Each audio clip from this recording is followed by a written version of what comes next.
Halo anak-anak, kali ini kalian akan belajar bersama Bu Lucy mengenal karya ilmiah populer. Namun sebelumnya, kalian harus tahu dulu apa itu karya ilmiah. Karya ilmiah adalah tulisan yang disusun berdasarkan penelitian atau kajian yang sistematis, objektif, terukur, dan bertujuan untuk menyampaikan pengetahuan serta temuan baru. Ciri-cirinya ada dua. Yang pertama, menggunakan metode ilmiah, yaitu suatu cara atau langkah sistematis yang digunakan untuk melakukan penelitian dan memperoleh pengetahuan. Metode ini dirancang untuk memastikan bahwa hasil yang diperoleh bersifat objektif dan dapat diandalkan. Yang kedua, memiliki struktur yang jelas. Ada pendahuluan, metode, hasil, diskusi, dan kesimpulan. Nah, sekarang kita akan mengenal beberapa jenis karya ilmiah.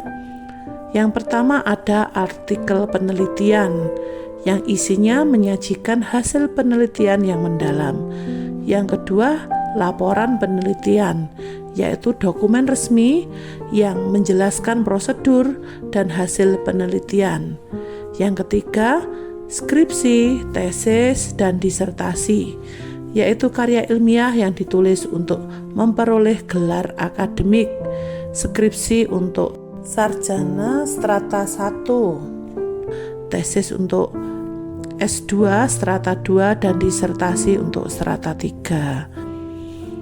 Yang selanjutnya ada makalah, yaitu tulisan yang membahas topik tertentu dengan analisis mendalam. Dan terakhir ada karya ilmiah populer. Karya ilmiah ini disajikan dengan bahasa yang lebih sederhana dan mudah dipahami oleh masyarakat umum.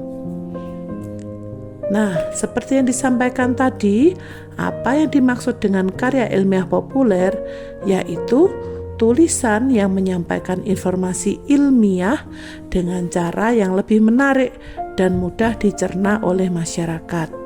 Fungsi dari karya ilmiah populer, yang pertama, edukasi, yaitu memberikan pemahaman tentang topik ilmiah kepada masyarakat.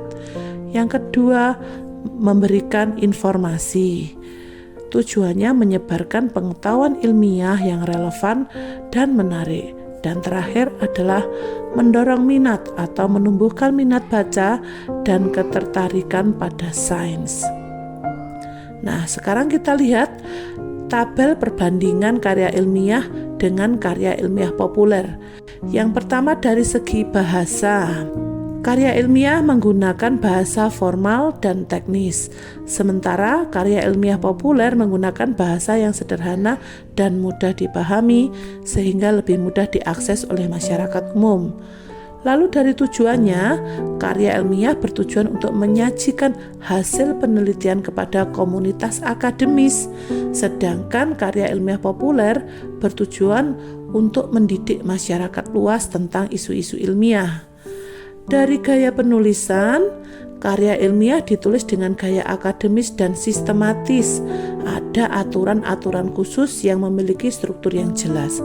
Sedangkan karya ilmiah populer ditulis dengan gaya naratif yang menarik, sering menggunakan cerita atau ilustrasi. Dilihat dari panjangnya, karya ilmiah biasanya lebih panjang dan detail.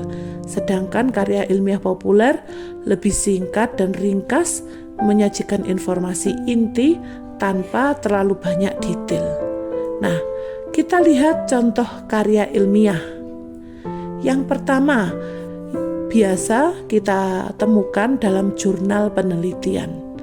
Jurnal penelitian adalah tulisan yang memuat hasil penelitian yang serius dan mendalam. Biasanya ditulis oleh ilmuwan atau peneliti dan sudah melalui proses pemeriksaan oleh ahli lain sebelum diterbitkan. Misalnya, ada jurnal yang membahas tentang dampak perubahan iklim pada hutan tropis. Di dalam jurnal itu terdapat berbagai artikel penelitian yang membahas tema perubahan iklim pada hutan tropis. Nah, selanjutnya ada laporan penelitian. Laporan penelitian ini merupakan dokumen yang merangkum semua langkah-langkah dan hasil dari suatu penelitian. Ini sering digunakan di sekolah, di institusi, atau di kampus untuk menjelaskan penelitian yang telah dilakukan oleh siswa atau mahasiswa. Sekarang kita akan melihat contoh karya ilmiah populer. Yang pertama biasanya berbentuk buku. Buku ilmiah populer adalah buku yang menjelaskan ide-ide ilmiah dengan bahasa yang mudah dimengerti. Buku ini seringkali lebih menarik karena disertai cerita dan ilustrasi. Selanjutnya ada artikel. Biasanya ada di majalah atau di web. Artikel ini adalah tulisan yang membahas tentang isu-isu ilmiah dengan cara yang menarik. Biasanya singkat dan disertai gambar atau grafik. Contohnya, ini ada artikel di web National Geographic yang membahas tentang masalah sampah plastik di lautan. Nah, anak-anak, demikian penjelasan Bu Lucy untuk mengenalkan kalian kepada artikel ilmiah populer. Selamat belajar, Tuhan memberkati.